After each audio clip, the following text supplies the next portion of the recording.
सुनने के लिए पूज्य छोटे लाल दास जी महाराज का यह प्रवचन आत्मीय संतमत जनों, सत्संग आश्रम कड़ागोला में हुआ था।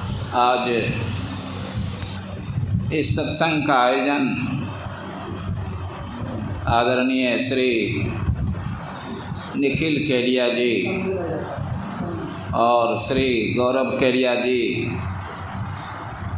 के पिताजी की पुण्य तिथि के अवसर पर किया गया है। पिता का क्या महत्व है, पिता को हम लोग क्यों याद करते हैं, तो संस्कृत के सूक्तिकार ने कहा है, पिता ही धर्मः, पिता ही स्वर्गः, पिता ही परमं तपः, पितरि प्रीतिमापन्ने क्रियन्ते सर्वदेवता। कहते हैं कि पिता की सेवा बहुत बड़ी सेवा है। पिता की सेवा करने से बड़ा धर्म होता है, बड़ा पुण्य होता है। पिता की सेवा स्वर्ग दिलाने वाली होती है। पिता की सेवा सबसे बड़ी तपस्या है। अगर आपकी सेवा से पिता प्रसन्न हो जाएं तो सारे देवता भी आप पर प्रसन्न हो जाएंगे। तो पिता की प्रसन्नता से सारे काम बन जाते हैं। पिता का आशीर्वाद भी लगता है और पिता का श्राप भी लगता है। पिता के आशीर्वाद और श्राप को परमात्मा भी मान्य कर देते हैं। एक युवक ने अपने पिता की हत्या कर दी क्रोध में आकर। पिता के हृदय में ममता थी।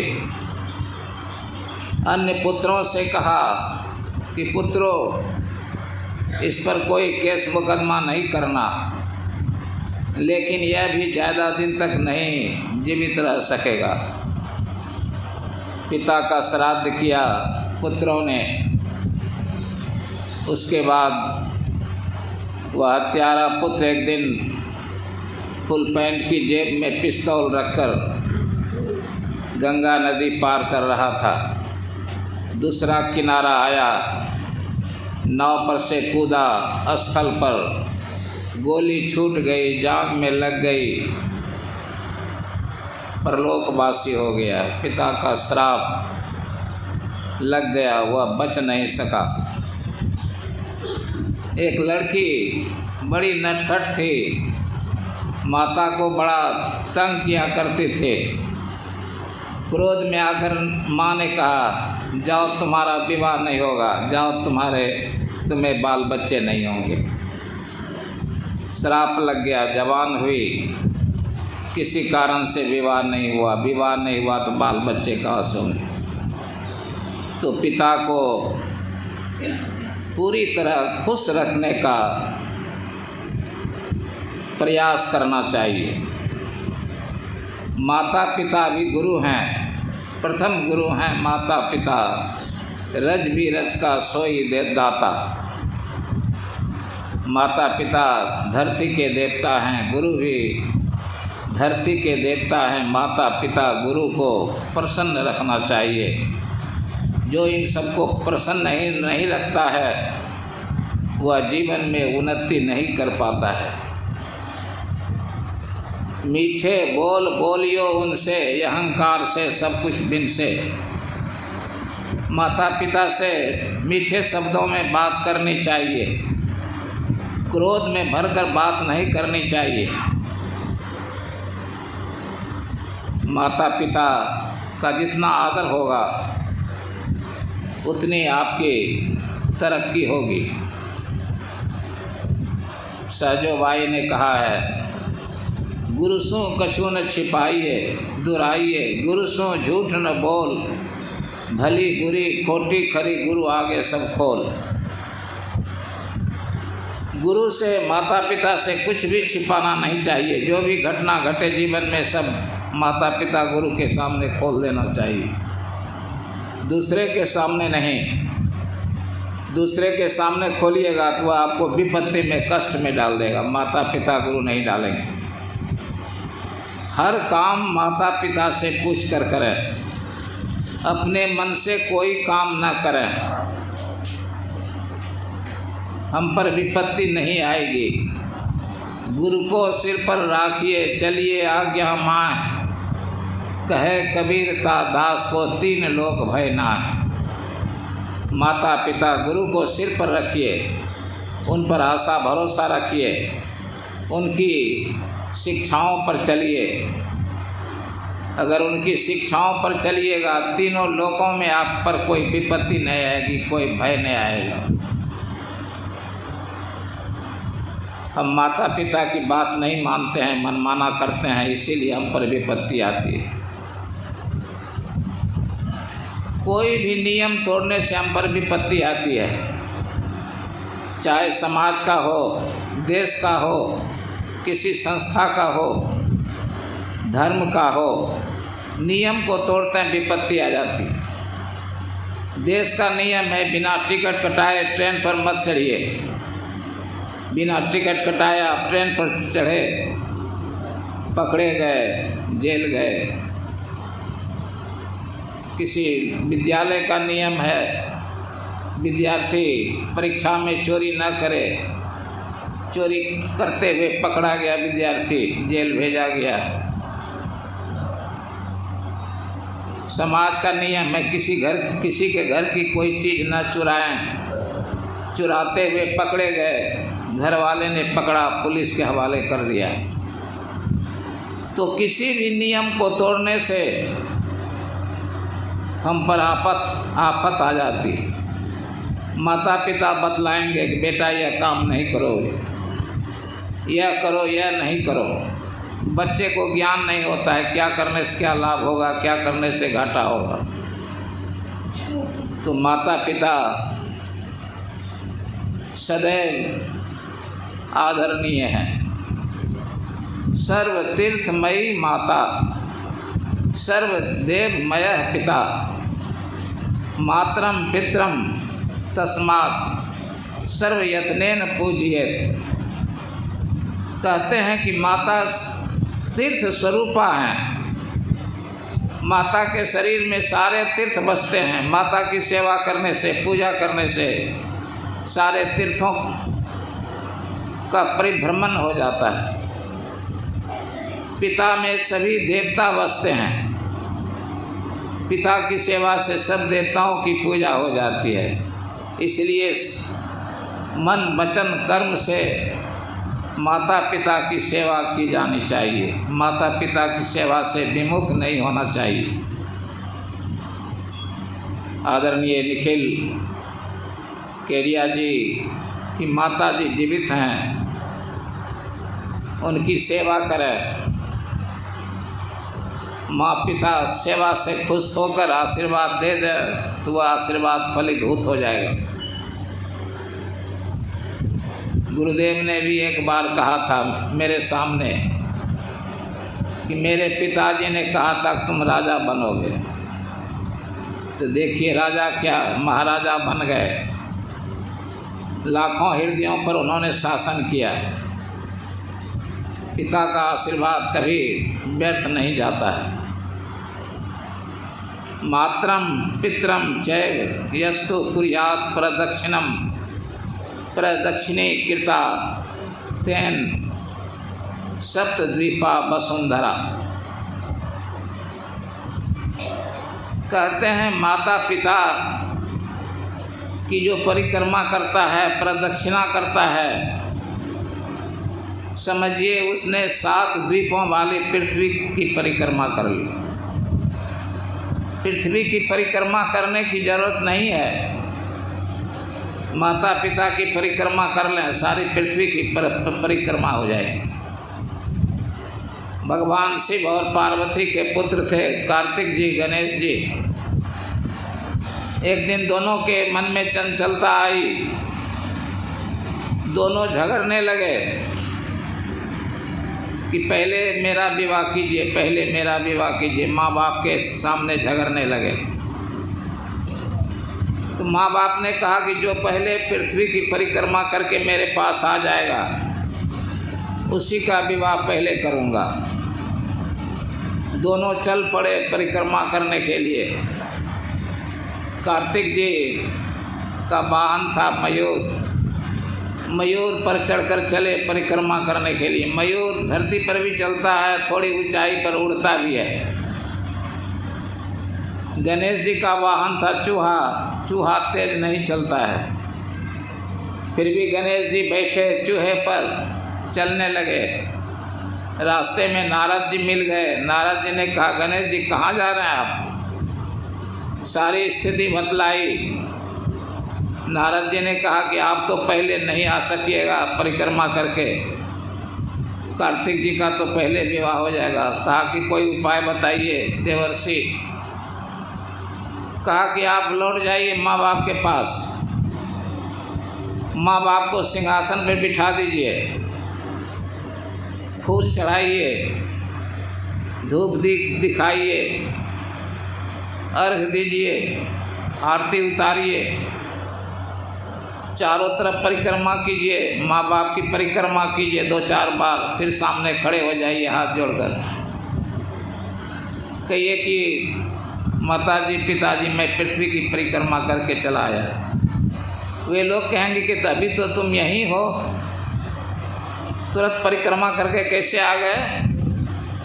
तो आप कहिएगा कि आप ही लोगों ने शास्त्र में लिखा है या कहा है कि माँ बाप की जो परिक्रमा करता है वह पृथ्वी की परिक्रमा कर लेता है। वो विवश हो जाएंगे आपकी बात मानने के लिए, आपका विवाह पहले कर देंगे। गणेश जी लौट आए, जैसा बतलाया गणेश जी को नारद जी ने वैसा ही किया। पिता ने कहा कि अभी तो तुम यहीं हो, पृथ्वी परिक्रमा कैसे की? कहा कि आपकी प्रदक्षिणा की, माता पिता की प्रदक्षिणा पृथ्वी की परिक्रमा है, आप ही लोगों ने शास्त्रों में लिखा है। क्या झूठ लिखा है, झूठ कहा है? मौन धारण कर लिया शिव जी ने। लाचार थे, गणेश जी का पहले विवाह कर दिया। कार्तिक जी आए, पता चला कि गणेश का विवाह पहले हो चुका है। गुस्सा हुआ कि बड़ा हूँ मैं, मेरा विवाह पहले होना चाहिए, छोटे का विवाह पीछे होना चाहिए। गुस्सा हुआ, चले गए हिमालय में ध्यान करने के लिए। तो माता पिता पूज्य होते हैं। माता पिता के ऋण से कोई उऋण नहीं हो सकता है। माता पिता 9 महीने तक माता 9 महीने तक पेट में रखती है, कष्ट सहती है, बच्चे को जन्म देती है, पालन पोषण का कष्ट उठाती है। माता पिता पढ़ाते लिखाते हैं, विवाह कर देते हैं, नौकरी चाकरी लगा देते हैं, अपनी संपत्ति पुत्रों के नाम लिख देते हैं। कितना बड़ा उपकार करते हैं पुत्र का माता पिता। माता पिता के ऋण से कभी ऋण नहीं हो सकता कोई भी। माता पिता की सेवा करते रहें, माता पिता पर प्रसन्न रहें, यही बदला चुकाना हो सकता है। एक युवक था, माता पिता का बड़ा भक्त था। एक दिन माता से कहा, पुत्र ने, माँ तुम्हारे चरणों में मुझे इतना प्रेम है, इतनी भक्ति भावना है तुम्हारे चरणों में, कहो तो मैं अपने शरीर की चमड़ी उधेड़ कर तुम्हारे पाँवों की जूतियाँ बनवा दूँ। माता हंस पड़ी। माता ने कहा कि अगर तुम अपने शरीर की चमड़ी उधेड़ कर मेरे पाँवों की जूतियाँ बनवा दोगे, इसमें तुम्हारी क्या बहादुरी? तुम्हारे शरीर की चमड़ी मेरी दी हुई है। लड़का लज्जित हो गया, पाँवों पर गिर गया, माँ ने छाती से लगा लिया। पुत्र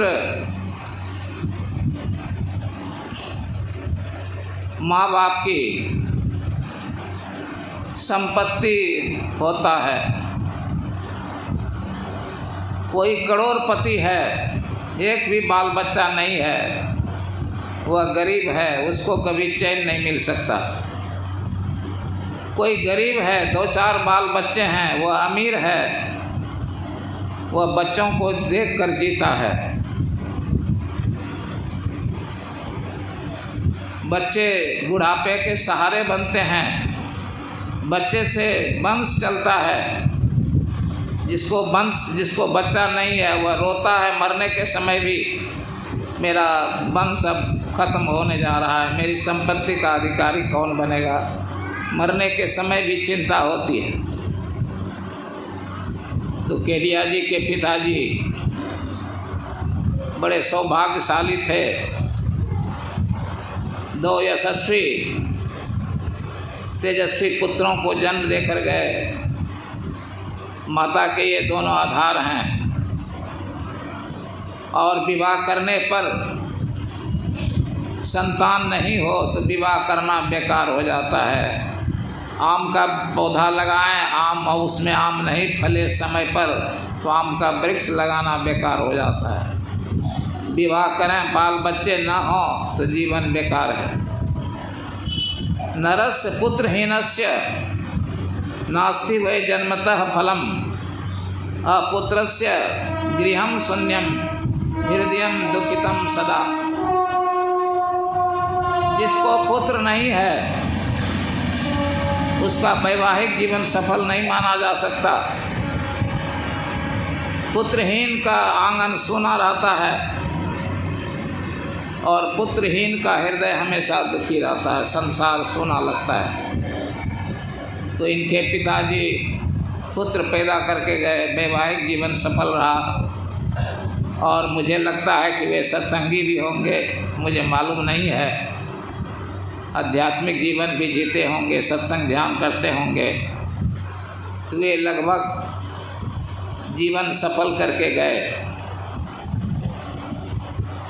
जीविते यश जीवंती मित्रं लोके मित्राणि बांधवा सफलम जीवितम तस्य को न स्वार्थाय को न जीवति।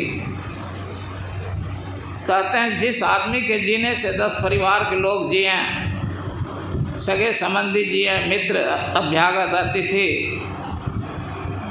घर पर आए हुए लोग भोजन करें, उसी का जीवन जीना है, सार्थक है। जो केवल अपना पेट भरता है उसका जीवन सार्थक नहीं। तो केडिया जी के पिताजी भी परिवार चलाते थे, परिवार का पालन पोषण करते थे। उनका भी जीवन एक तरह से सफल रहा और अपने पीछे 2 पुत्र छोड़ गए। अपने जैसे समाज को इन पर गौरव है, माता को गौरव है, ऐसे पुत्र पर माता का कर्तव्य है, पिता का कर्तव्य है पढ़ा लिखा कर योग्य बना दें संतान को। संतान का कर्तव्य है ऐसा कोई काम न करें माँ बाप का सिर लज्जा से झुक जाए। ये दोनों भाई ऐसे ही हैं, धर्म के मार्ग पर चलते हैं, बड़ी ऊंची इच्छा है, भगवत भक्ति करने की इच्छा है, आध्यात्मिक जीवन जीने की इच्छा है। इससे ऊंची इच्छा क्या हो सकती है। माता शत्रु पिता बैरी येन बालो न पाठिता न शोभते सभा मध्य हंस मध्य बको यथा। वे माता पिता बाल बच्चों के लिए शत्रु हैं जिन्होंने अपने बाल बच्चे को पढ़ाया लिखाया नहीं।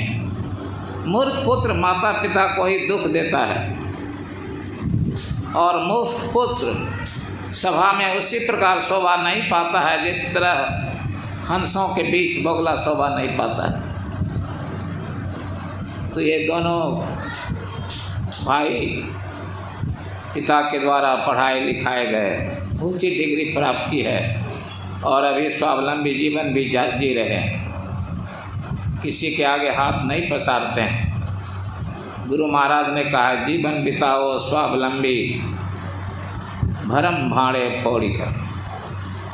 गुरु का आदेश है।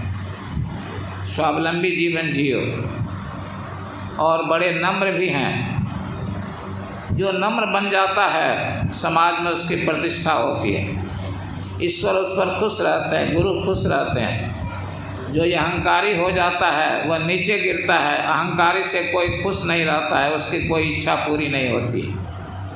जो दूसरों को आदर देता है वह भी आदर पाता है, जो दूसरों को सुख देता है वह भी सुख पाता है, जो दूसरों को अपमानित करता है वह भी अपमानित होता है। ये दोनों भाई शिष्ट हैं, सज्जन हैं, धर्म के मार्ग पर चल रहे हैं, माँ की भी सेवा करते हैं, समाज विरोधी कोई काम नहीं करते होंगे। इनके आचार विचार से ऐसा लगता है समाज में इनकी प्रतिष्ठा होगी। तो पिता के ऋण से वो ऋण नहीं हुआ जा सकता। उन्हें ये प्रतिवर्ष याद करते हैं। उनकी पुण्य तिथि पर, निधन तिथि पर सत्संग कराते हैं। यह इनकी भक्ति भावना है पिता के प्रति। जिससे उपकार होता है उससे कभी भी नहीं भुलाना चाहिए। उपकारी को जो भूल जाता है उसका अपकार होने लगता है, उसकी अवनति होने लगती है। उपकारक, भलाई करने वाले सदैव प्रणम्य होते हैं, आदर के योग्य होते हैं। माता पिता कभी भुलाए जाने के योग्य नहीं होते। तो ये बहुत बड़ा काम कर रहे हैं माता की प्रसन्नता के लिए। लोग माता को नाखुश करने के लिए बहुत काम करते हैं, ये माता की प्रसन्नता के लिए काम कर रहे हैं। और यह आश्रम तीर्थस्थल बन गया है। कितनी पवित्रता है, कितनी सुंदरता है, कितनी सात्विकता है, और कितने महात्मा यहाँ पधार चुके हैं। मुझे तो लगता है बिना बुलाए भी महात्मा आते होंगे। प्रेम देखकर, प्यार देखकर। एक युवक ने एक महात्मा से कहा, महात्मा जी मुझे हंस के दर्शन करने हैं। हंस कैसा होता है? कैसे हंस का दर्शन होगा? कहा कि आसानी से हो जाएगा घर बैठे। कहा कैसे बताइए महात्मन? कहा अपने मकान की छत पर रोज़ अनाज बिखेरा करो। आकाश मार्ग से उड़ते हुए जाने वाले पक्षी अनाज को देखेंगे, छत पर उतरेंगे, चुगेंगे। हंस भी कभी उतर जाएगा, देख लोगे। वैसा ही युवक करने लगा। पक्षी उड़ते हुए जाते थे, देखते थे, नीचे उतरते थे, चुगते थे, फिर आगे बढ़ते थे। एक दिन हंस भी आ गया। यहाँ आने वाले महात्माओं को, साधुओं को भरपूर प्यार मिलता है। इनके प्यार को देखकर लोग बिना बुलाए भी आते होंगे। गाय बैल को लाना होता है, गले में कंठा रस्सी बांधकर खींचते हुए लाते हैं। लेकिन प्रेम ऐसा है, प्रेम बस लोग अपने आप चले आते हैं। प्रेम में आकर्षण होता है, खिंचाव होता है। अगर आप किसी आदमी को दिन रात याद करते रहिए तो कभी न कभी आपके यहाँ उससे आने की इच्छा हो जाएगी। स्मरण मात्र से आप किसी को अपने घर ला सकते हैं। तो इस आश्रम से समाज को लाभ हो रहा है। बहुत महात्मा आए हुए हैं, गुरुदेव भी आए हुए हैं। जहाँ हम संत महात्माओं के चरण पड़ें वह स्थान तीर्थ स्थल हो जाता है।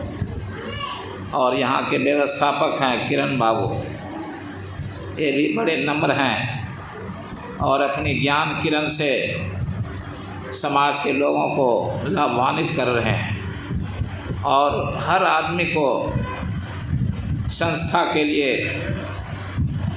सोचना चाहिए। हम लोगों ने गुरुदेव के सामने दीक्षा लेते समय प्रतिज्ञा की है, संत मत सत्संग की उन्नति के लिए तन मन धन से मददगार रहेंगे। गुरु के सामने की गई प्रतिज्ञा को अगर हम नहीं निभाएंगे तो हमारा कल्याण नहीं होगा, हम ध्यान में आगे नहीं बढ़ सकते। दुर्लभो विषय त्यागो दुर्लभम तत् दर्शनम दुर्लभा सहजावस्था सद्गुरु करुणाम बिना। सद्गुरु की दया के बिना विषय सुख का त्याग करना कठिन है। जन्म जन्मांतर से विषय सुखों का आनंद लेते आ रहे हैं। सहज समाधि प्राप्त नहीं हो सकती है, आत्म तत्व का दर्शन नहीं हो सकता है। गुरु को प्रसन्न करने के लिए गुरु की आज्ञा का पालन करें।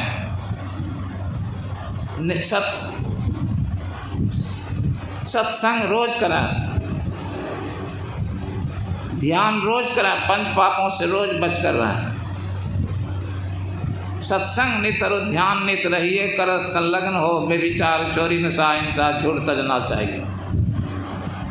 5 पापों का त्याग करें, सज्जनों की संगति करें, दुर्जनों की संगति का त्याग करें। गुरुदेव की शिक्षा का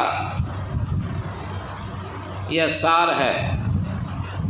संस्कृत के कवियों ने भी कहा है, त्यज दुर्जन संसर्गम भज साधु समागमम कुरु पुण्य महोरात्रम अस्मर नित्य मनित्यतः। कहते हैं दुर्जनों की संगति छोड़िए। दुर्जनों की संगति में जो दुख होता है, जो बर्बादी होती है, वैसा दुख और वैसी बर्बादी और किसी की संगति में नहीं होती है। दुर्जनों की संगति से बच कर रहें, सज्जनों की संगति करें। सज्जनों की संगति में बड़ा लाभ है। गिरजा संत समागम समन लाभ कछुआन बिनु हरि कृपा न होई सो गा वहीं वेद पुराण। संतों की संगति से जो लाभ होता है वह लाभ और किसी चीज़ से नहीं मिलता है। कुरु पुण्य महोरात्रम, रात दिन पुण्य करें। ऐसा नहीं कि रात है तो पाप करें, दिन है तो पुण्य करें। रात में कोई नहीं देखता इसलिए पाप करें, ऐसा नहीं। ईश्वर देखने वाले हैं, कितना भी छिपा कर कोई कर्म करेंगे ईश्वर देख लेते हैं। अस्मर नित्य मनित्यतः, संसार को नाशवान समझें। जीवन नश्वर है, संसार नश्वर है, एक दिन संसार से चले जाएंगे। वैराग की भावना रखें मन में और ईश्वर की भक्ति करें। नारायण स्वामी ने भी कहा है, 2 बातों को याद रख जो चाहो कल्याण। नारायण एक मौत को, दूजे श्री भगवान। मौत को याद रखें और ईश्वर को याद रखें। मौत को याद रखने से वैराग की भावना आएगी, पापों की ओर प्रवृत्ति नहीं होगी। ईश्वर को याद रखने से मन में पवित्रता आएगी। पवित्र मन में पाप करने की इच्छा नहीं होती। तो संतों के वचन, संतों की शिक्षाएं बड़ी अनमोल हैं। अगर हम लोग उन पर चलें हमारे जीवन का कल्याण हो जाएगा। आवागमन के चक्र से छूट जाएंगे, संसार में भी शांति से रहेंगे, परलोक में भी शांति से रहेंगे और मोक्ष मिल गया तब तो संसार में आना भी नहीं होगा, सदा के लिए मुक्ति मिल जाएगी। अभी रामचरितमानस सारसठिक अयोध्या कांड से वशिष्ठ भरत संवाद का पाठ किया गया। अयोध्या नगरी, अयोध्या नगरी का अर्थ है वह नगरी जहाँ युद्ध नहीं होता हो, लड़ाई झगड़ा नहीं होता हो।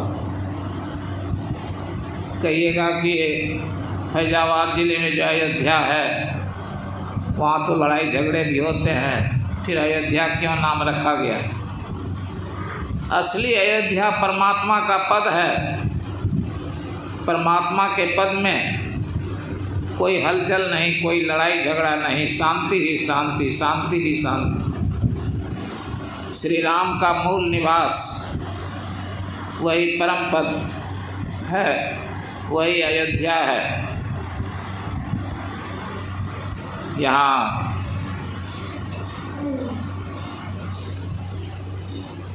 प्रसंग है, श्री राम लक्ष्मण और सीता मैया जंगल चले गए हैं। कैकेयी मैया ने जंगल भिजवा दिया है राजा दशरथ से कहकर 14 वर्ष के लिए वनवास, और भरत को राजगद्दी अयोध्या की मिलनी चाहिए। कैकेयी माता के कारण ऐसी घटना घट गई। श्री राम, लक्ष्मण जी, सीता मैया तीनों चले गए जंगल। शोक में दशरथ जी ने शरीर त्याग दिया। कितना प्रेम था पुत्र से, जीवित नहीं रह सके। भरत जी ननिहाल में थे, शत्रुघ्न साथ में थे। अयोध्या बुलाए गए, यहाँ की स्थिति देखी, बड़े शोकित हुए। माँ को भी डांटा फटकारा। भरत जी ने सफाई दी कौशल्या माता के सामने। भैया को वनवास दिलाने में मेरा कोई हाथ नहीं है। मुझसे कोई राय विमर्श नहीं लिया माँ ने। मुझे गद्दी पर बैठाना चाहा, मैं गद्दी पर नहीं बैठना चाहता हूँ। भरत जी ने दाह संस्कार किया। दाह संस्कार के बाद दरबार में भरत जी को, शत्रुघ्न को बुलाया वशिष्ठ जी ने, और समझाकर कहने लगे कि राजा दशरथ ने तुम्हें गद्दी दी है, गद्दी सुनी है, कोई राजा नहीं है, अयोध्या पर शासन करो। लेकिन भरत जी राजा बनने के लिए तैयार नहीं हैं। वशिष्ठ जी ने समझाया। क्या समझाया? उन्होंने जीवन जीने की कला बताई कि संसार में हम लोगों को कैसे रहना चाहिए, संसारिक जीवन भी सुखमय हो और आध्यात्मिक जीवन में भी सफलता मिले, इसके लिए हमें क्या करना चाहिए। वशिष्ठ जी बतला रहे हैं कि हमारे ऋषियों ने 4 वर्ण बनाए हैं, 4 जातियां बनाई हैं, ब्राह्मण, क्षत्रिय, वैश्य, शूद्र। इन 4 जातियों का निर्माण क्यों हुआ? समाज का काम कैसे चले, इसके लिए काम बांट दिया गया है। एक ही व्यक्ति सारा काम अपना नहीं कर सकता। कोई भी आदमी अपने आप में पूर्ण नहीं है। बच्चे को पढ़ाना है तो शिक्षक के पास भेजना होगा, मकान बनाना है तो राजमिस्त्री को बुलाना होगा, खाट चौकी टेबल कुर्सी बनानी है बढ़ई को बुलाना होगा, पूजा पाठ कराना है ब्राह्मण को बुलाना होगा, सेवा का काम कराना है तो किसी नौकर सेवक को बुलाना होगा। समाज का काम सुचारू रूप से चले, इसके लिए 4 वर्णों की व्यवस्था की। ब्राह्मण सबसे श्रेष्ठ माने जाते हैं। ब्राह्मण तीनों जातियों के गुरु माने जाते हैं, क्योंकि ये सबको शिक्षा देते हैं। ब्राह्मण का काम है पढ़ना, पढ़ाना, जग करना, जग कराना, दान देना, दान लेना। 6 कर्म ब्राह्मणों के हैं। शिक्षा देने का काम ब्राह्मण का है। क्षत्रिय का काम है देश की रक्षा करना, देश पर शासन करना। पड़ोस का कोई देश, पड़ोसी देश अपने देश पर हमला करे तो उसके हमले को, आक्रमण को रोकने का प्रयत्न करना। देश की प्रजा सुखी रहे, इसके लिए प्रयास करना, यह है क्षत्रिय का काम। वैश्य का काम है धन कमाना,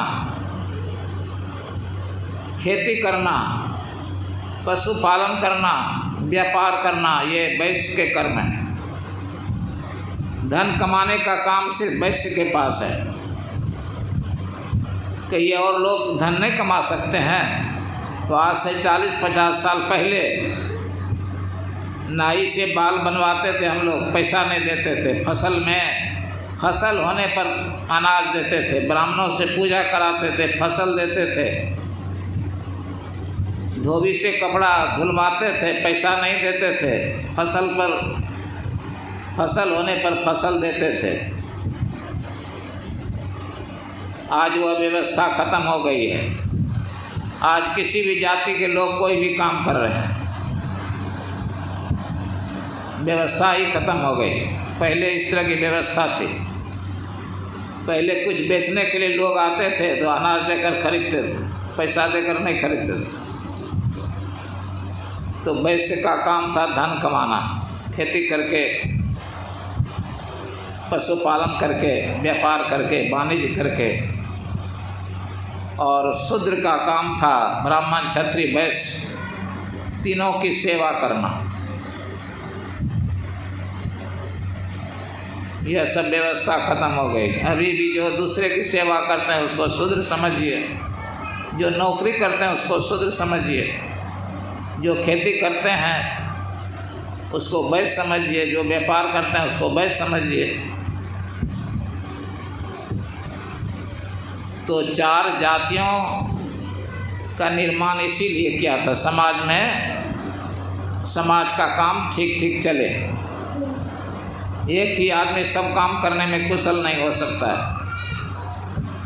फिर 4 आश्रमों की व्यवस्था की। हमारा आध्यात्मिक जीवन धीरे धीरे उन्नति करता जाए, इसके लिए 4 आश्रम बनाए।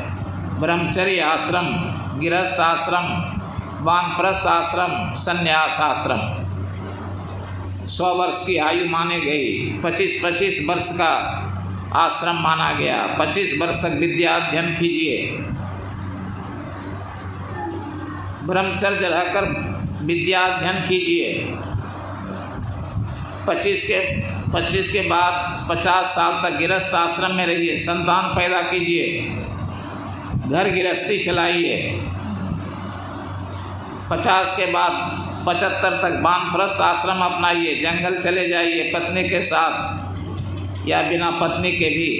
पत्नी को बेटे के पास छोड़ दीजिए, जंगल में रहिए, कंदमूल फल खाइए, तपस्या कीजिए, ध्यान भजन कीजिए। 75 वर्ष पूरे हो जाएं, उसके बाद संन्यास आश्रम है। सन्यासी बनकर पत्नी को भी छोड़कर, एक जगह स्थिर रहना भी छोड़कर देश विदेश घूमने लगे, धर्म प्रचार करने लगे। धीरे धीरे संसार से मुंह मोड़ते मोड़ते संन्यास आश्रम में पूरा मुंह मोड़ लिया, केवल भजन ध्यान में मन लगाने लगे। अपने आध्यात्मिक जीवन को बनाने में लग गए। ये 4 वर्ण और 4 आश्रम मानव के कल्याण के लिए ही हैं। वशिष्ठ जी कह रहे हैं कि तुम्हारे पिताजी बड़े कुशल थे अपने धर्मों का पालन करने में। पिता के शरीर छोड़ने पर तुम दुखी मत हो, पिता के मार्ग पर चलो, समझा रहे हैं। कह रहे हैं, सुनहु भरत भावी प्रबल, बिलख कहो मुनिनाथ, हानि लाभ जीवन मरण, जस अपजस विधि हाथ। बिलखते हुए, विलाप करते हुए, आंसू बहाते हुए वशिष्ठ जी कह रहे हैं, हे भरत जी, भाभी बड़ी प्रबल होती है।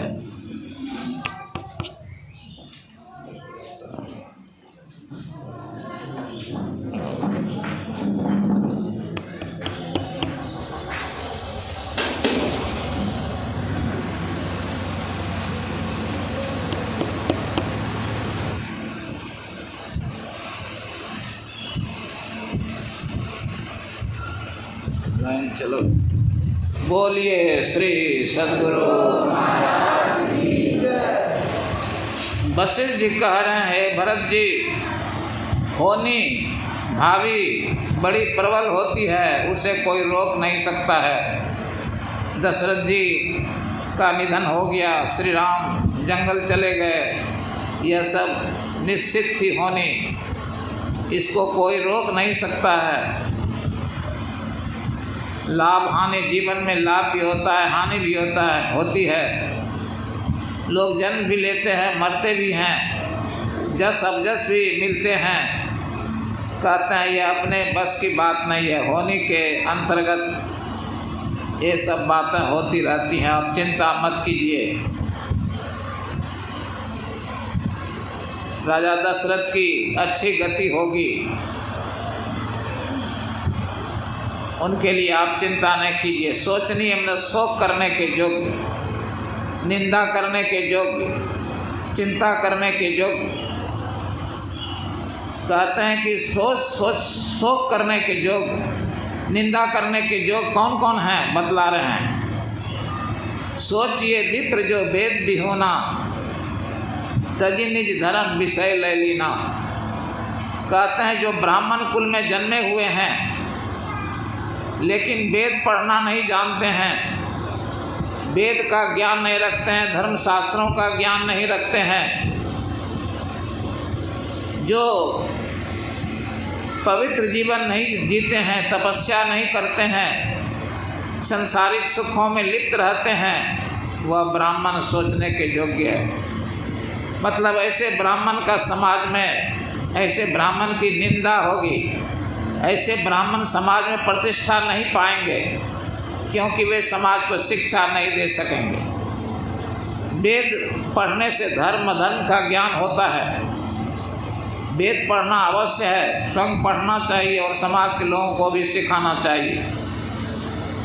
क्या सत्य है, क्या असत्य है, क्या धर्म है, क्या धर्म है, क्या उचित है, क्या अनुचित है, इन सब बातों की जानकारी रखे बिना कोई मनुष्य धर्म पर नहीं चल सकता।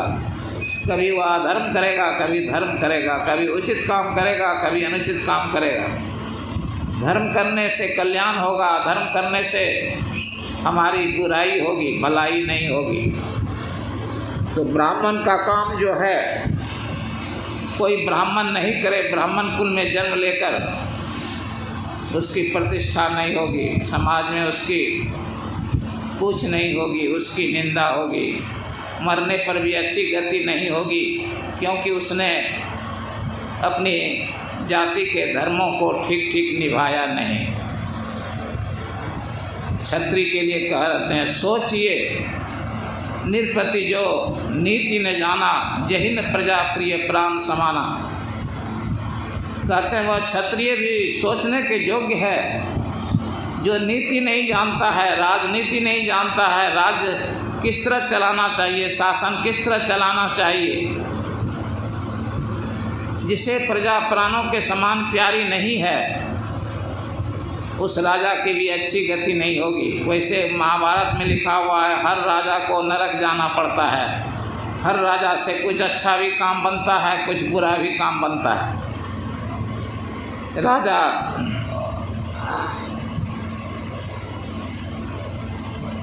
प्रजा की भलाई पर अधिक से अधिक ध्यान दे। राजा संपत्ति अर्जित करे, अनाज का भंडार रखे, सैनिक शक्ति बढ़ाए, वह विलासी नहीं हो, पवित्र जीवन जीता हो, शराब न पीता हो, व्यभिचार नहीं करता हो। जो व्यसनी राजा होता है वह जल्द नष्ट हो जाता है, प्रजा उसे राजा नहीं बनाती है। जो प्रजा की भलाई का ख्याल नहीं रखता है, प्रजा से टैक्स लेता है, अपने परिवार को आगे बढ़ाने में लगा रहता है, प्रजा की भलाई पर ध्यान नहीं देता है, प्रजा उसे कभी गद्दी पर से उतार देती है, राजा नहीं बनाती है, या विद्रोह कर उठती है प्रजा।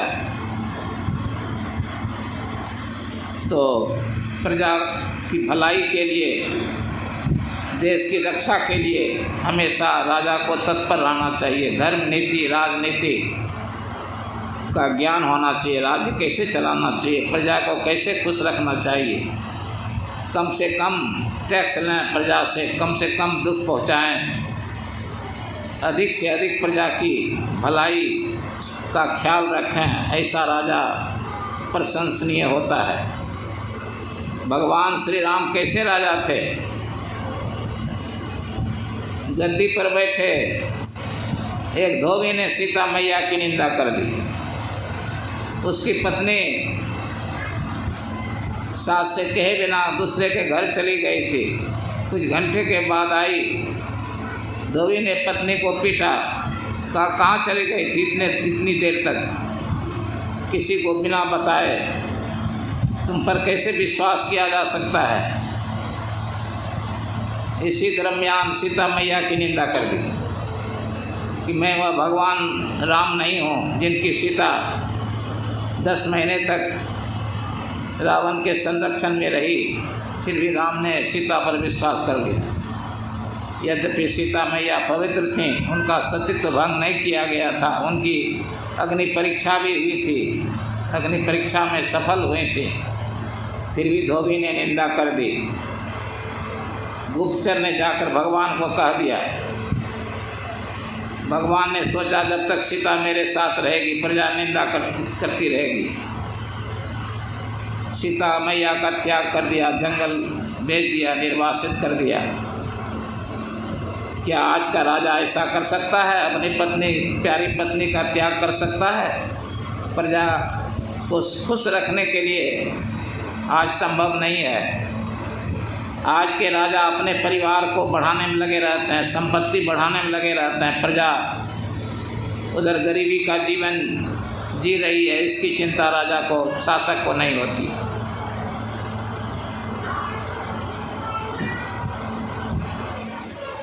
सोचिए, वयस्क कृपन धनवानु जो न अतिथि शिव भगत सुजानु, कहते हैं वह वैश्य सोचने के योग्य है। जो धनवान है, पैसे वाला है, लेकिन कंजूस है, पैसा न ब्राह्मण को देता है, न क्षत्रिय को देता है, न शूद्र को देता है। पैसा कमाने का काम वैश्य के हाथ में है, लेकिन वह पैसा दान नहीं करता है। घर पर अतिथि आ गया, उसका स्वागत नहीं किया, इससे बड़ा पाप होता है। घर पर अतिथि आ जाए, उसका सम्मान न करें, न खिलाएं पिलाएं, तो अतिथि श्राप दे देते हैं। अतिथि अपने पाप छोड़ जाते हैं और गृहस्थ के पुण्य लेकर चले जाते हैं। अतिथि सत्कार का बड़ा महत्व है। कहते हैं जो वैश्य धन का दान नहीं करता है और भगवान की भक्ति में मन नहीं लगाता है, अतिथियों का सत्कार नहीं करता है, वह शोक करने के योग्य है। मरने पर उसकी अच्छी गति नहीं होगी, समाज में भी उसकी निंदा होगी, प्रतिष्ठा नहीं होगी। अब आगे कह रहे हैं, सोचिए पुनि पति वंचक नारी। अब बस शूद्र के लिए कह रहे हैं, सोचिए शूद्र विप्र अवमानी, मुखर मान प्रिय ज्ञान गुमानी। शूद्र को कैसा होना चाहिए, सेवक को कैसा होना चाहिए। ब्राह्मण की वह सेवा करे, क्षत्रिय की सेवा करे, वैश्य की सेवा करे, किसी की निंदा नहीं करे।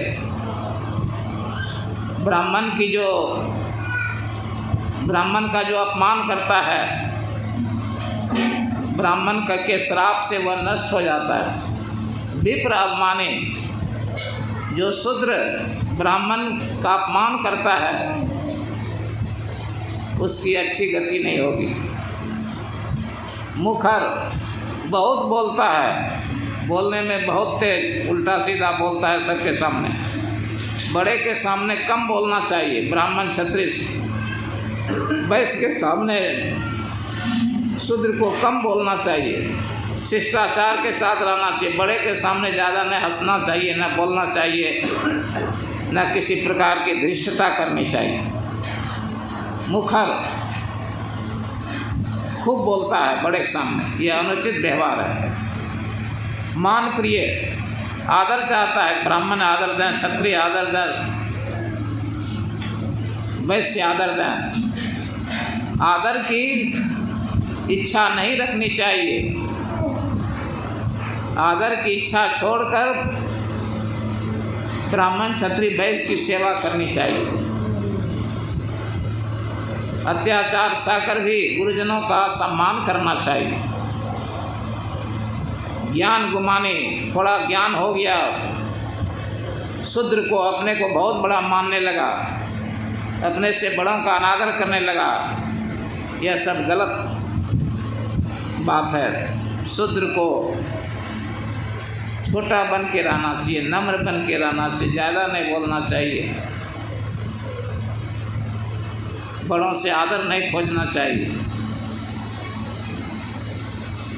अहंग अग्नि हृदय जरे, गुरु से चाहे मान, सो ताको जम नौता दिया हो हमरे मेहमान। कहते हैं जो चेला शिष्य गुरु से अहंकारपूर्ण व्यवहार करता है, गुरु से ही आदर खोजता है, समझिए उसको जमराज न्योता दे रहा है, मेरे नगर में आ जाओ। अब स्त्री के बारे में कह रहे हैं वशिष्ठ जी।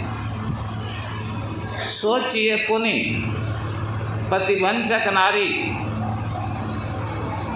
कुटिल कलह प्रिय इच्छाचारी। कहते हैं कि वह स्त्री भी शोक करने के योग्य है जो पति को ठगती है।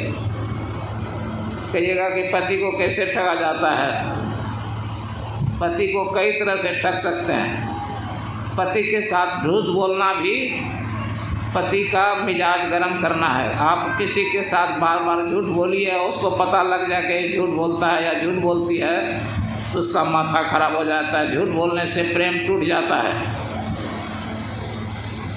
और कोई स्त्री पति से हंस हंस कर बोलती है, बहुत प्रेम दिखाती है, लेकिन भीतर से दूसरे पुरुष से प्रेम रखती है, यह भी पति को ठगना हुआ, धोखा देना हुआ। सोचिए पुण्य पतिवंचक नारी, पैसा बहुत पगली करती है, रखती है छिपा छिपा कर। पति पूछते हैं कि नहीं कहाँ पैसा है, यह भी ठगना हुआ। कुटिल, मन में सोचती है कुछ, बोलती है कुछ, करती है कुछ। सरल होना चाहिए, मन वचन कर्म से एक साथ। जो सोचते हैं वैसा बोलते हैं, जैसा वैसा करते हैं। पति के सामने सरल, कुछ नहीं छिपाना चाहिए। छिपाने से दुख होता है मालूम होने पर। कुटिल कलह प्रिय, परिवार में लड़ाई झगड़ा करती रहते, झगड़ा करने में बड़ा मन लगता है। इच्छाचारी, जो मन में होता है करती है, बिना पूछे पति से जहाँ तहाँ चली जाती है, जो सो करती है। ऐसी स्त्री का भी कभी कल्याण नहीं होता है, मरने पर नरक जाना पड़ता है। सीता मैया से कहा था अनसुईया मैया ने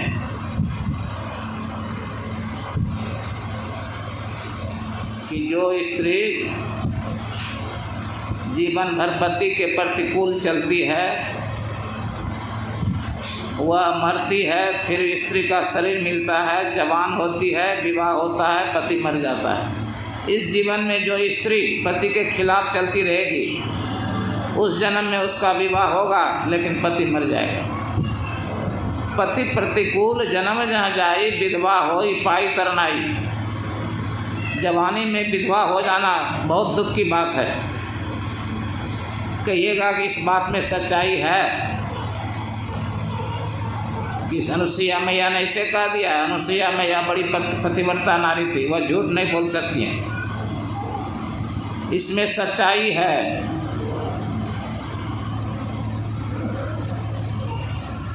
आपके द्वार पर कोई बच्चा आता है, आप उसको लेमन जूस बिस्कुट खिलाते हैं, प्यार देते हैं, रो जाएगा। और कोई बच्चा आवे, 2-4 थप्पड़ लगा दीजिए, फिर कभी नहीं आएगा। जिस पति को आपने इस जन्म में ठुकरा दिया, आदर नहीं दिया, उस जीवन में आया, लेकिन बेचारा चला गया। 2 स्त्रियां थीं, निसंतान थीं, बाल बच्चे नहीं होते थे। एक महात्मा के पास गई दोनों।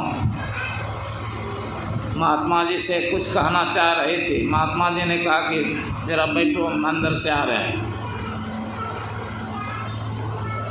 अंदर गए, अंदर से कुछ चने का भूजा लेकर महात्मा जी आए।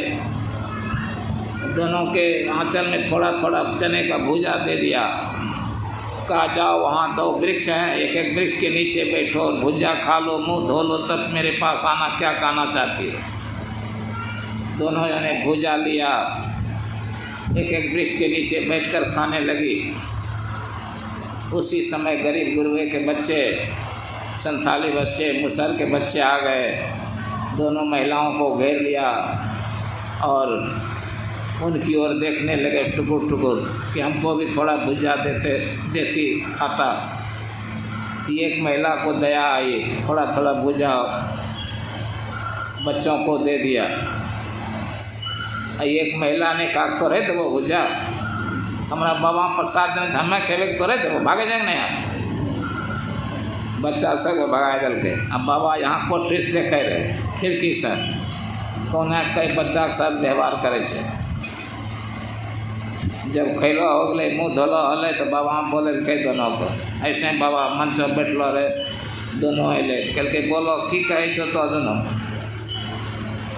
कहे बाबा हमरा सबके संतान नहीं होइ छे, लोग दूसै छे, कहे छे कहना पाप नहीं छे। देखो कौन पाप करना रे, बाल बच्चा नहीं होइ छे, गाड़ी दै छे, छुछिया कहे छे, समाज में रह मन नहीं होइ छे, आशीर्वाद देती बाल बच्चा हो जाती है।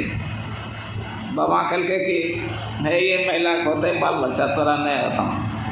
कहने बाबा एक पर केना खुश हो यहाँ कौन सेवा कर लो, हमें की कर लियो हमरा के जो नहीं होते।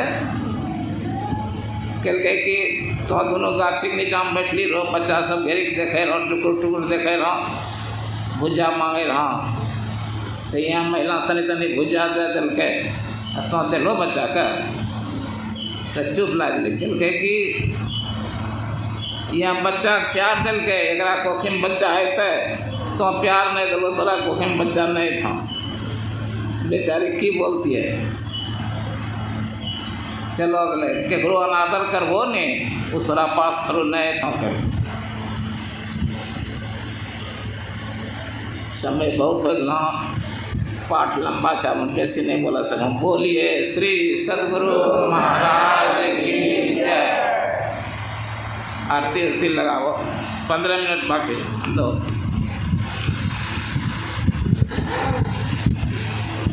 बेसी नहीं बोला श्री जन, बुरा लगे माता।